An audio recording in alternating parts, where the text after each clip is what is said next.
As we begin to read this text, bring your question, the thing that you most need to know. Remember it and bring it into the reading. It doesn't matter what you understand intellectually. It only matters what you need and what you feel. This article is called There's None Else Beside Him, and it was spoken by Bala Salam, and it was recorded by his son Rabash. It is written that there is none else beside him, meaning that there's no other power in the world with the ability to do anything against him, and what man sees, namely that there are things in the world which deny the household of above, is because he wills it so.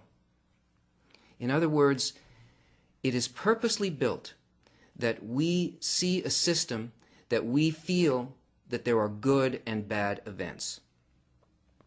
And we feel that there is an opposing force to our good, that there's something that prevents us from feeling good. And the reason that this occurs is because the upper force itself wants this to happen. There's a purpose. It wills it so because there is no other force that can actually make this occur.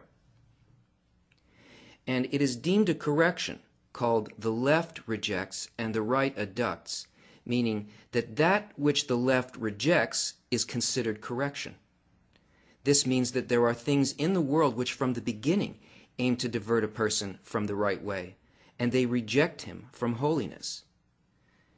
He's saying here that this experience of not being able to sense the Creator directly, of this feeling of this force pushing us away, this is called the correction. This is a force by which something occurs that allows us to transform. It's part of this system of guidance.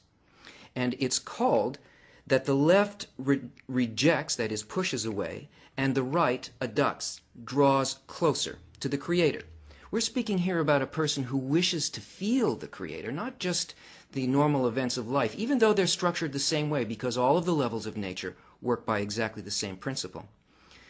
But this means that there are things in the world which from the beginning aim to divert a person from the right way, and they reject him from holiness. That means when a person desires to feel a sensation of the Creator, to know the laws that govern their life, to taste holiness, which is kedusha, which means to be separated, to be apart. That quality of kedusha is the quality of the will to bestow. It is completely separated from this world. It is completely above it. So there are things that are purposely in the system that cause a person not to be able to sense this holiness. And the benefit from these rejections is that through them a person receives a need and a complete desire for God to help him.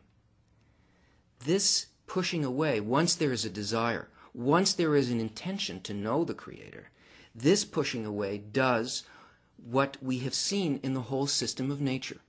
It causes a need.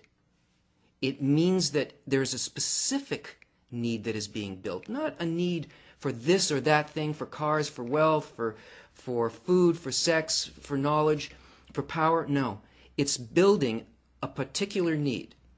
The benefit from these rejections is that through them a person receives a need and a complete desire for God to help him. The desire that's being built is the desire directly for God, directly to God. Yasher Kel, the desire directly for what is above.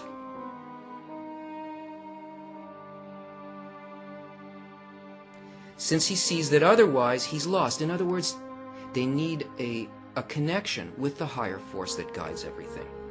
Not only does he not progress in his work, but he sees that he regresses. That is, the more one needs this, the more the light exposes the difference between his inner condition and the state of the light. This is called the revelation of evil.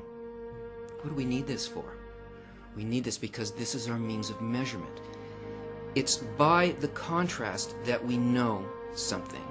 We measure the scope of love, the completeness of the thought of creation, against the barrier in which we begin to sense our own nature. So not only is the nature of the Creator and the upper world revealed to us through this process of contrast, our own nature is revealed. And the greater the desire to receive grows, specifically with this desire to receive contact with the Creator, the greater the amount of the sensation of the Creator can fill it. Not only does he not progress in his work, but he sees that he regresses. In other words, he sees the difference between him and the Creator, and he lacks the strength to observe Torah and mitzvot, even not for her name.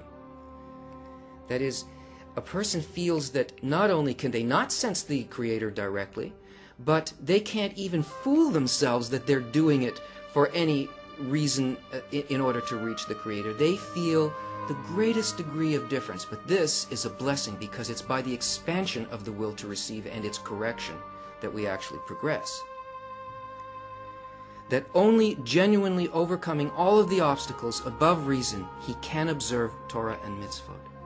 That is, not by his strength, not by his knowledge, not by any kind of ideas or theories, but only by the tangible reception of the light, which has got to be above his reason. This connection is above the will to receive and all the thoughts connected in how to get those things that we want. This force that we experience as good and bad events are the left and the right hand of the Creator that guide us by means of ups and downs through the normal events of our lives, if properly understood. Once we have this desire to go directly to God, no matter what it is that occurs in our life, with this desire, then this one particular need grows until it can eventually encompass and swallow the entire imaginary world and bring us into a complete contact with reality. This is just a taste of the beauty of these articles.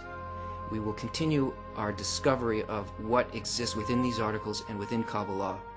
Join us again